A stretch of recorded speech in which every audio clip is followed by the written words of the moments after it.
Magical things happen here when people are in the presence of horses. When people come here, they're happy. This is their week or their day. For that short period of time, they don't feel different. They don't feel disabled.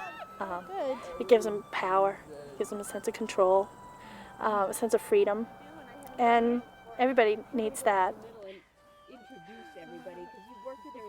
It's always a joy to think that you're going off to go riding.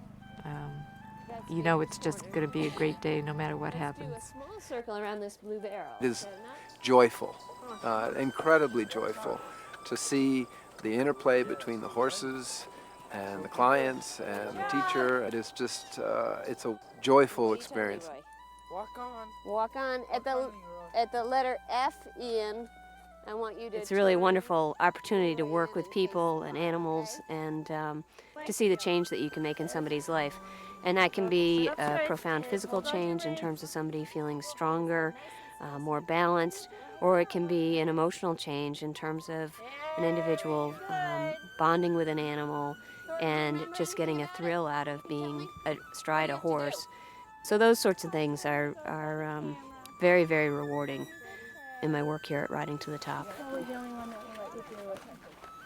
Very good. Good job, Baker.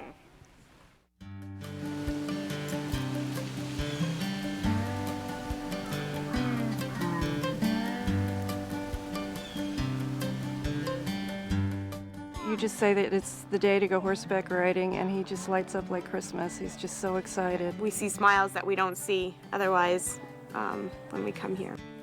Riding to the Top's vision was sort of formed because we really felt like it was a community endeavor. So our vision is strengthening our community through the healing power of horses. I think that we really realize we are all here with one purpose in mind. It's really an extraordinary team effort. Our mission as a nonprofit is to serve individuals with disabilities through therapeutic riding services. We serve individuals with physical, emotional, and/or learning disabilities. And a lot of people immediately think of riding and actually being astride a horse, but that also incorporates what we call ground lessons, which would be grooming and taking care of the horse, as well as mounted activities. For the people that we serve, the people with disabilities and their families, it's a unique environment for them to work on their physical issues, work on their emotional issues, but also to have fun and to just enjoy life. And it's very much a practical activity, but it has so many other therapeutic benefits that they can really feel like they're not just going to a therapy clinic, they're just going to go have fun at the farm. Yeah, we gotta keep dancing. One of the things that's so magical is that it's an activity for a kid who normally would not have any other outside activities. It's just been very exciting to see his growth. There's something about the horses that motivate these kids in so many ways.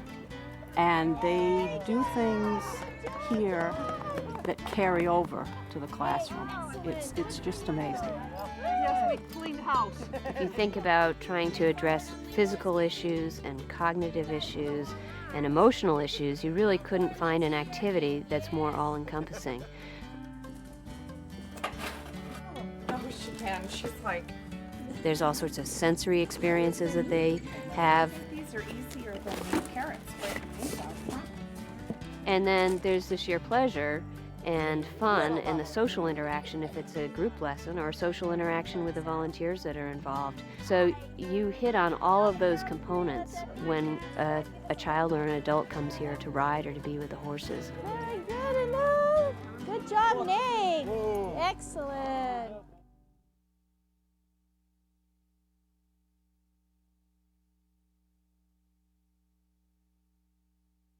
Horses are very forgiving in that they don't nag at them.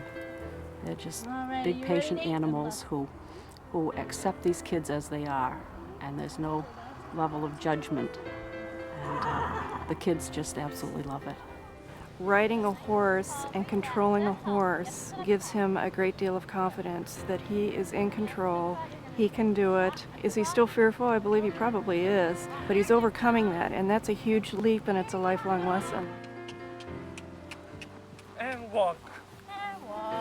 Good. And it's amazing how the horses sense who's riding and how much they need to take care of them or how much they need to challenge them. There you go. Good girl. When I used to ride in dressage with my big gelding, I used to think of it as a dance with a 1,000-pound partner. And this partner had an unbelievable energy and presence, and I felt honored to be on his back. And working here, it's a double honor to be in contact with the horses, in contact with these wonderful people who come here to experience that same sense of awe that I have felt all my life. Is just really, it's very marvelous. You just feel comfortable here. Everything about this place just makes you kind of look around and go, oh, it's so nice to be here. Oh! That was a good one. Here we go. Ian, they're coming. It seems sometimes like you don't have enough time to come out once a week and dedicate an hour and a half to helping people. But it is so worth it, and it makes such a difference in the lives of these people and in my own life as well. Good job. Well done. Thank you. Good stretch. There we go. Think you can stretch to get there, Heidi?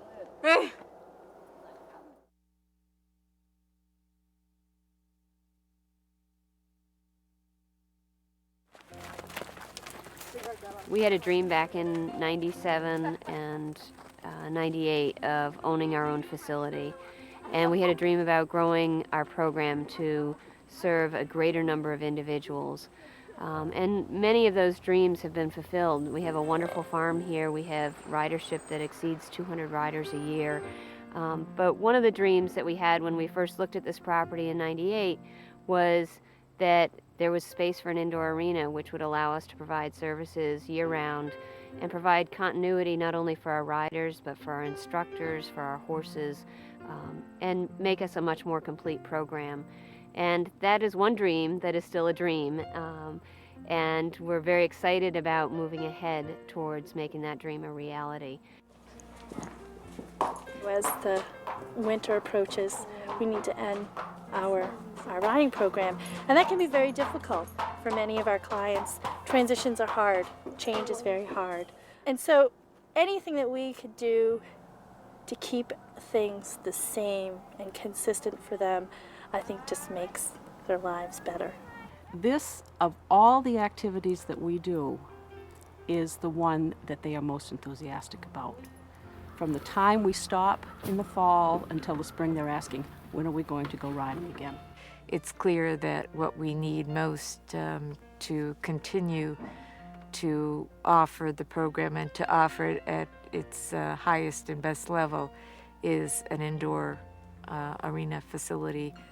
And I think that's just a must for us. And it's not only because of the rainy days in the summertime, but it's also not to have the program artificially stopped because we've hit November and it's too cold. Big stretch. Good. Whoa. There we go, kiddo. Safe landing. Perfectly done. Okay. Yeah, I did good today. You did excellent today. Did you have fun? Yep. See you next week. Have your helmet, hon. Right? Yeah, next week. Next the week last is time, the right? last week. Yeah. All right. Great. One more time. Then it'll be too cold. It already is too cold. Too cold and too snowy. The snow is coming. We need to be able to say you can come anytime and have this experience. And that's got to be our goal, and that's what we're going to do one way or the other. Good boy. It's easy.